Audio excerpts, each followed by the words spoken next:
और आज हम पढ़ने वाले हैं अमेरिका का स्वतंत्रता संग्राम। और इस टॉपिक में पढ़ेंगे हम कोलंबस से पूर्व अमेरिका के मूल निवासी कौन थे, और यूरोपीय देशों से लोगों के अमेरिका पहुंचने के कारण क्या थे, यूरोपीय देशों से लोगों के आगमन पर का अमेरिकी मूल निवासियों पर प्रभाव क्या पड़ा, और अमेरिकी स्वतंत्रता संघर्ष के कारण क्या थे, प्रमुख घटनाएं क्या हुई है, स्वतंत्रता का घोषणा पत्र क्या था, प्रमुख युद्ध कौन कौन से हुए हैं, और अंत में देखेंगे महत्वपूर्ण घटनाएं। दोस्तों लास्ट तक बने रहें क्योंकि ये दोनों लास्ट के जो टॉपिक है वो महत्वपूर्ण है परीक्षा के संदर्भ में। और अमेरिका के संदर्भ में बताएं तो ये अमेरिका है और ये अलास्का इसका स्टेट है, और जो यूरोपियन आए थे वो इस दिशा से आए थे, और इधर ही यूरोप है, बीच में अटलांटिक सी पड़ता है, और इधर ये जो है प्रशांत महासागर है, और इसके नीचे येलो कलर में जो है, पीले कलर में वो मैक्सिको है, ग्रीन कलर में ऊपर कनाडा है। चलिए शुरुआत करते हैं। कोलंबस से पूर्व अमेरिका के मूल निवासी कौन थे? कोलंबस से पूर्व इन द सेंस, कोलंबस जब 1492 में वहाँ अमेरिका पहुंचा था, उससे पहले वहाँ के जो निवासी थे नॉर्थ सीमेन के नाम से जाने जाते थे, और वो खुद भी यूरोपियन ही थे जो ग्रीनलैंड और आइसलैंड के मार्ग उससे होते हुए लगभग 1000 ईसा पूर्व में वहाँ अमेरिका पहुंचे थे, लगभग 1000 ईसा पूर्व में, और इनका नाम था नॉर्थ सीमेन, नॉर्स।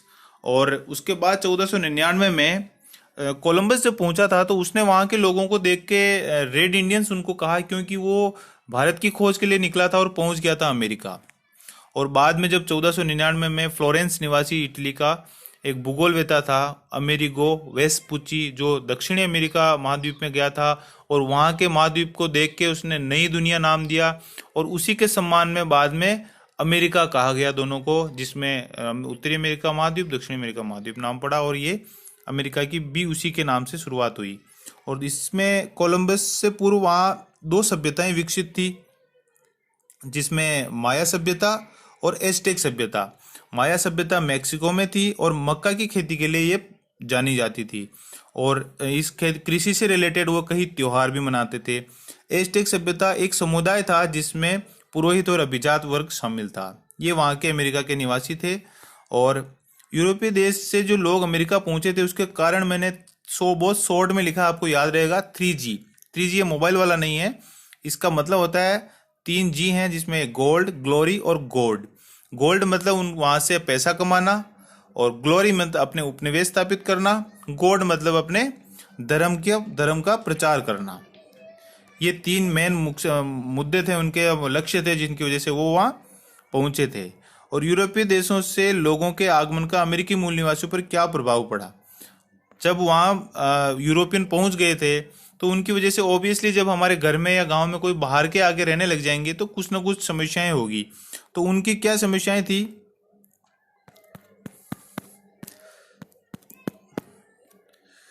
सांस्कृतिक व धार्मिक पतन हो गया था, घातक बीमारियों के कारण जनसंख्या का ह्रास हुआ, और अल्पसंख्यक हो गए वो। उनके पहुंचने से क्या धार्मिक पतन भी हुआ, क्योंकि ये धर्म अपना प्रचार कर रहे थे, उनका धर्म कुछ और था, संस्कृति कुछ अलग थी, और ये प्लेग और कई बीमारियां फैली इनके पहुंचने से। कई बीमारियां लेकर ये पहुंच गए थे, जिनकी वजह से वहाँ की जनसंख्या में कमी आई और वो अल्पसंख्यक हो गए, सीमित क्षेत्र में रहने को मजबूर हुए वो, क्योंकि इनकी संख्या बढ़ने लगी और इनका प्रभाव ज़्यादा था। तो ये उनको धीरे धीरे एक एरिया में सीमित कर दिया, उनको जो कनाडा के उत्तर में, उनको कनाडा की तरफ इनको आगे भेज दिया था। तो इन अंग्रेजों ने जो पहली कोठी बनाई थी वो 1607 में जेम्स टाउन में बनाई थी, ये इंपॉर्टेंट है। और कुल 13 बस्तियां थी। उत्तरी उपनिवेश में Rhode Island, New Hampshire, Massachusetts, Connecticut, और मध्य उपनिवेश में Maryland, Pennsylvania, New Jersey, New York, Delaware, और दक्षिणी उपनिवेश में जॉर्जिया, वर्जीनिया, नॉर्थ कैरोलिना और साउथ कैरोलिना। ये 13 बस्तियां थी। और अमेरिकी स्वतंत्रता संघर्ष के प्रमुख कारण क्या क्या रहे हैं? पहला था मातृ देश इंग्लैंड के प्रति सहानुभूति की कमी। जब वहाँ से इंग्लैंड से काफ़ी लंबे समय हो चुका था, और वहाँ से उनके जो इंग्लैंड के प्रति वहाँ के उपनिवेश थे वो लोग इतना सहानुभूति नहीं रखते थे, क्योंकि उनसे संपर्क भी इतना नहीं हो पाता था, और उनकी बौद्धिक जागृति हो चुकी थी। इसका प्रमाण हमें किससे मिलता है? जिसमें बेंजामिन फ्रैंकलिन ने अमेरिकन फिलोसॉफिकल सोसाइटी की स्थापना करी थी, और टॉमस पेन जो कि अमेरिका का, ब्रिटेन का ही रहने वाला था, उसने एक किताब लिखी थी कॉमन सेंस। ये बहुत इंपॉर्टेंट किताब है, और इसको पढ़ के लोगों ने बहुत कुछ सीखा था। 1636 में कैम्ब्रिज में हार्वर्ड कॉलेज अब 1636 में आप विश्वास कर सकते हैं उन्होंने अमेरिका में कॉलेज की स्थापना कर दी थी, कैम्ब्रिज में, जो आज भी है। ये पहला वहाँ का कॉलेज था अमेरिका का। और 1693 में वर्जीनिया में विलियम एंड मेरी कॉलेज की स्थापना की। और बाद में बोस्टन न्यूज़ लेटर 1704 में जारी किया था। ये पहला समाचार पत्र अमेरिका का माना जाता है। इससे पता चलता है कि वो बौद्धिक रूप से समृद्ध हो चुके थे। वहाँ के स्थानीय गवर्नर व स्थानीय परिषद में तनाव थे। जो गवर्नर, ब्रिटिश गवर्नर होता था, वो अपनी तानाशाही और अपनी मनमानी करता था, तो उनके बीच में तनाव चलता था। और सप्तवर्षीय युद्ध जिसमें इंग्लैंड और फ्रांस के बीच हुआ था कनाडा को लेकर 1756 से 1763 के बीच में, जिसमें ब्रिटेन की हार हुई थी, ये भी एक स्वतंत्रता का कारण बना, क्योंकि वहाँ के उपनिवेश ब्रिटेन से छुटकारा चाहते थे और फ्रांसीसी इन उपनिवेशों के समर्थक थे। तो ये भी एक कारण बना, इनको हौसला मिला और फ्रांसीसियों ने इनका साथ दिया था उपनिवेशों का। इंग्लैंड का प्रारंभ में नगण्य हस्तक्षेप। शुरुआत में इंग्लैंड ने कोई भी वहाँ पे नियम नहीं बनाए, ज़्यादा हस्तक्षेप नहीं किया, उनको खुला छोड़ दिया। तो उनको आज़ादी की तरफ और स्वतंत्रता की तरफ उनका हौसला बढ़ा। तो ये हस्तक्षेप नहीं होने का कारण था।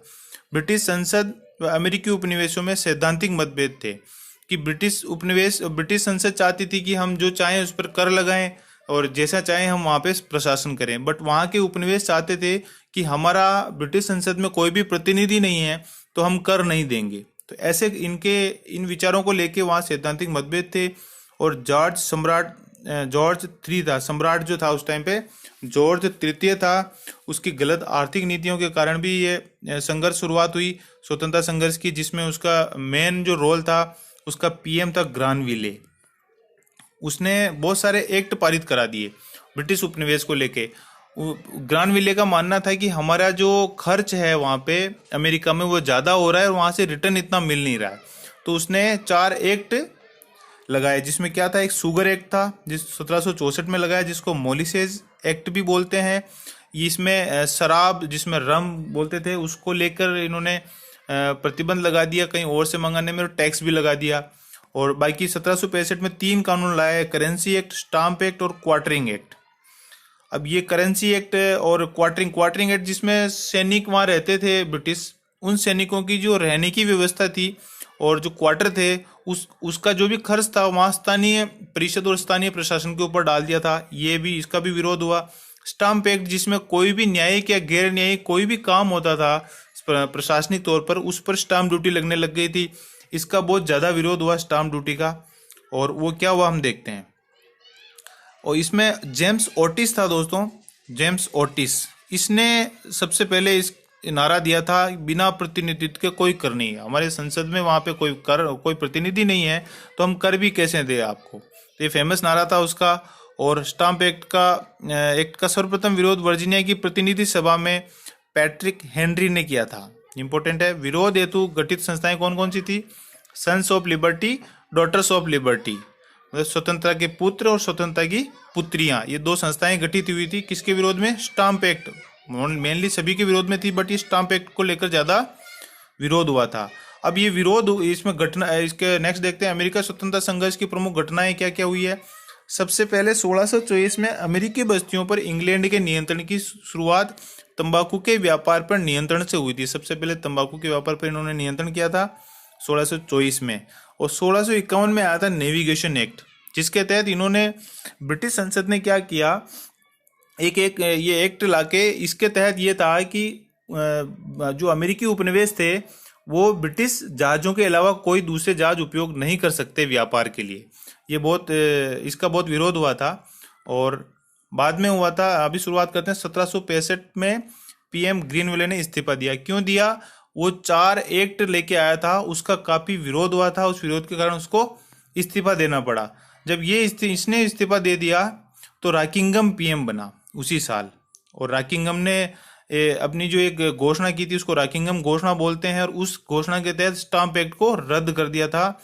और 1767 में विलियम पिट PM बना और टाउनसेंड उसका अर्थमंत्री था।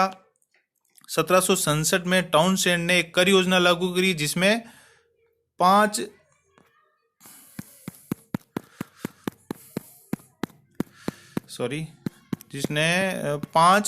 वस्तुओं पर शुल्क लगाया था: चाय, शीशा, कागज, सिक्का धातु और रंग।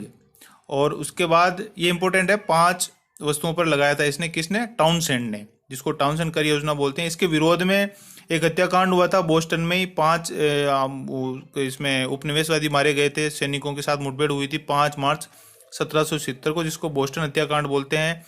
1770 में टाउनसेंड करों को रद्द किया गया, किंतु चाय पर 3 पेंस प्रति पौंड लगाए रखा, क्योंकि काफी विरोध हो रहा था, अतः इन्होंने बाकी सब हटा दिया, लेकिन चाय पर इन्होंने कर को बनाए रखा, ये दिखाने के लिए कि हमें आपके ऊपर कर लगाने का अधिकार है। 16 दिसंबर 1773 को बोस्टन में ब्रिटेन का एक जहाज चाय की पेटियां लेकर पहुंचा था, जिसमें लगभग 340 पेटियां थी। उसमें वहाँ के जो उपनिवेश के जो क्रांतिकारी थे, वो सैनिक की वेश में, सॉरी, उसमें कूली की वेश में वो लोग जहाज पर चढ़े और वहाँ की जितने भी पेटियां थी उस जहाज में उन्होंने समुद्र में फेंक दी। वो 340 पेटियां थी और इनका नेतृत्व कर रहा था सैमुअल एडम्स। इस घटना को नाम दिया गया बोस्टन टी पार्टी, और ये हुई थी 16 दिसंबर 1773 को। ये इंपॉर्टेंट है, आप याद रखें। ये मैंने फोटो लगाया, इसमें देख सकते हैं पेटियां फेंक रहे हैं जहाज से।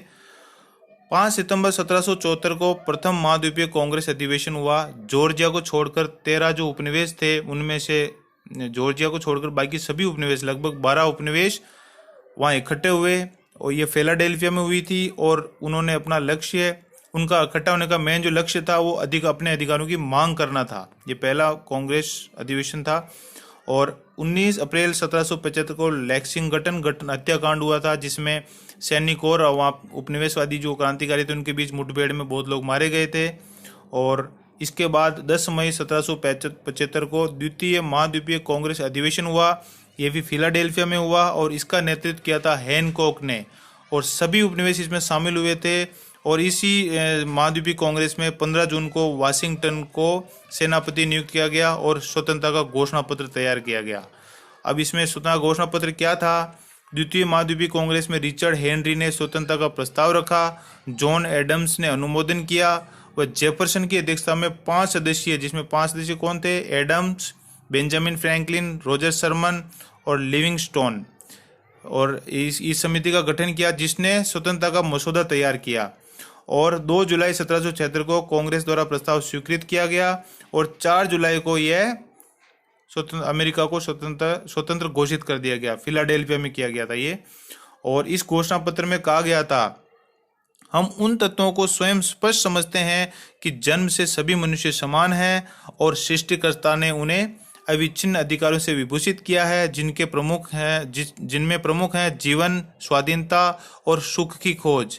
इसलिए हम संयुक्त राज्य अमेरिका के प्रतिनिधि उन समस्त जन्मजात अधिकारों की प्राप्ति के लिए जो स्वाधीन देश के लोगों को प्राप्त होते हैं, स्वतंत्रता की घोषणा करते हैं। नैसर्गिक अधिकारों का ये सिद्धांत जॉन लॉक की पुस्तक सेकंड ट्रीटाइज ऑन गवर्नमेंट से ग्रहण किया गया था।